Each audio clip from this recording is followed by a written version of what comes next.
사랑하는 시흥동산교회 성도 여러분, 좋은 아침입니다. 역대급으로 덥네 마네 하던 여름도 이제 그 끝을 향해 달려가고 있고요.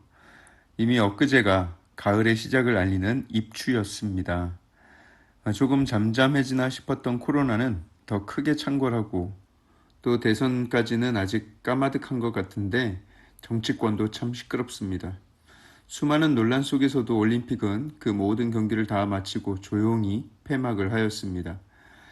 이런 난리통 속에서도 시간은 아주 성실하게 흐르고 있습니다. 사랑하는 성도 여러분, 시간이 흐르고 세월이 지나도 변치 않는 것, 세상이 아무리 난리법석을 떨어도 늘 흔들리지도 움직이지도 않는 것, 그것은 우리 하나님 아버지의 사랑입니다.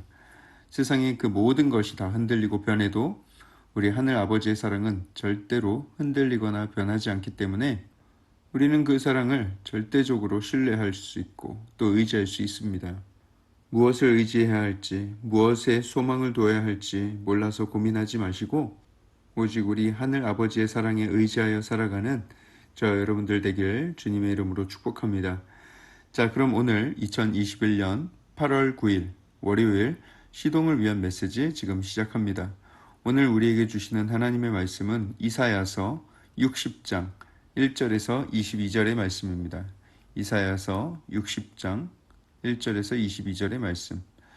공부하기를 너무나도 싫어하고 공부 좀 시키면 자꾸만 뺀질대는 아이들한테 야, 공부 좀 해라. 공부해서 남 주냐? 이런 말을 자주 사용했던 시절이 있었습니다. 요즘엔 그런 말을 잘 안 하는 것 같긴 하지만요. 공부해서 남 주냐? 왜냐하면 어차피 수고해서 그 유익을 내가 취하는 것이 아니라 남이 가져가 버릴 것 같으면 공부가 무슨 소용이냐. 하지만 잘 생각해봐라. 공부는 다 네 거 되는 거다. 공부하면 다 네 거다. 이렇게 설득을 하는 것이죠. 공부해서 남주냐. 사실 이거 누가 봐도 그렇게 심각한 뜻이 담겨있는 말은 아니지 않습니까? 그런데 참 신기하게도 누군가가 이 말을 굉장히 깊이 묵상했던 것 같아요. 그리고 후에는 이런 이야기들이 들리기 시작합니다. 공부해서 남주자. 공부하고 지식 쌓아서 그 지식으로 내 배 불리는 것만으로 만족하는 그런 인생 되지 말고 공동체의 유익, 사회의 유익을 도모하며 살자. 이타적인 삶을 살자. 이런 각성의 목소리가 터져 나왔습니다. 물론 이 말도 공부하기 싫은 학생들에게 전혀 자극이나 도움을 주지 못한 것은 마찬가지였지만요. 하지만 여러분, 정말 그렇지 않습니까? 우리가 어떤 큰 은혜를 경험하고 또 어떤 큰 영광을 얻게 됐다면 그것은 나만을 위한 것이 아니라 더 많은 사람들에게 유익을 주기 위함임을 우리는 기억할 수 있어야죠. 그 받은 은혜와 영광을 흘러보내는 삶을 살아야 합니다. 오늘 본문은 하나님께서 이스라엘 백성들을 앞으로 어떻게 회복시키실 것인지, 그들을 어떻게 영화롭게 만드시며 주변 많은 국가들에게 세계에서 어떤 존귀함을 받게 될 것인지를 예언하고 있습니다. 그러면서 오늘 본문 첫 말씀은 이렇게 시작을 하죠. 일어나라, 빛을 발하라. 이는 내 빛이 이르렀고 여호와의 영광이 내 위에 임하였음이니라. 아멘. 그렇습니다, 여러분.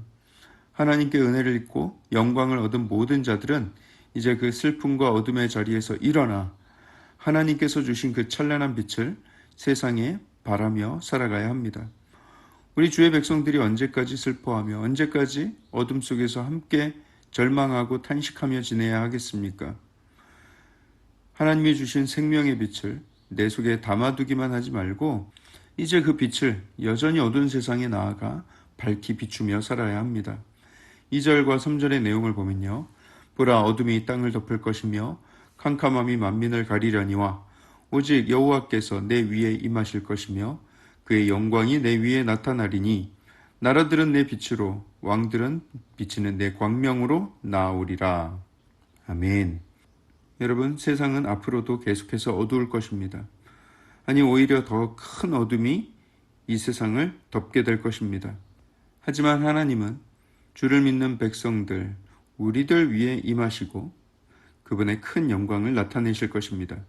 그러면 우리는 하나님께로부터 받은 그 빛을 세상에 비추고 세상의 왕들, 지혜와 권세를 가지고 군림하던 이들도 우리의 광명의 빛 앞으로 나오게 될 것입니다.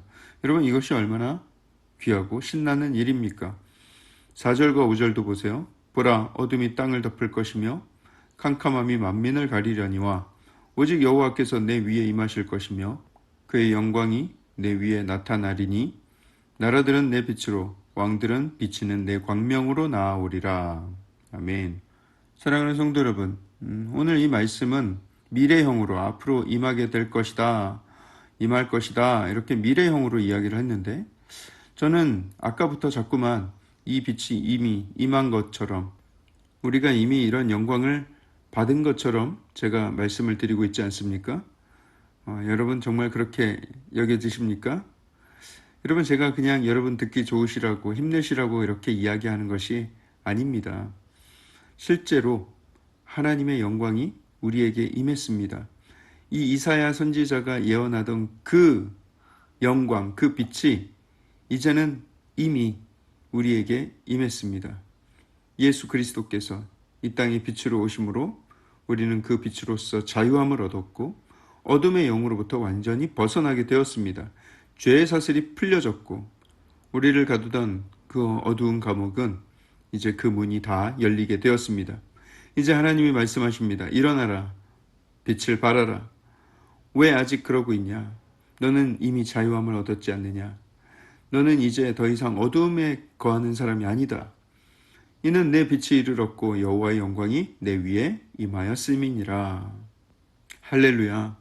사랑하는 성도 여러분, 영적으로 어둠과 두려움 속에 계시다면 오늘 이 말씀을 붙들고 일어나 빛을 발하는 인생 되시기를 축복합니다.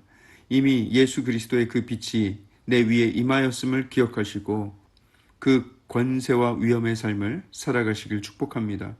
오늘 본문의 말씀은 1차적으로는 포로기를 살아가고 있던 이스라엘 백성들에게 이제 그 제국의 속박에서 벗어나게 될 것이다, 하나님께서 회복을 이루시겠다는 그 말씀으로 해석될 수 있고요.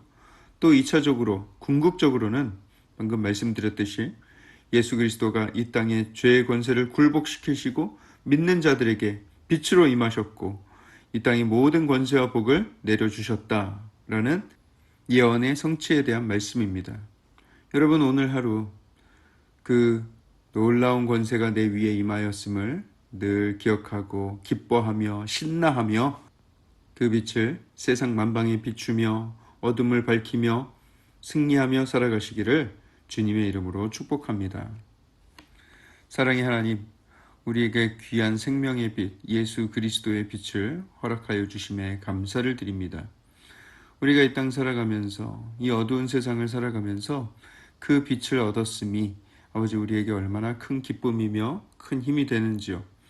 아버지, 우리가 세상과 똑같은 그런 우울한 마음과 절망과 좌절 가운데 살 것이 아니라 주님 주신 그 빛을 가지고 그 소망과 그 기쁨을 가지고 살아가는 우리의 삶이 되게 하여 주시옵소서. 이 모든 말씀을 살아계신 예수 그리스도 이름으로 감사하며 기도합니다. 아멘.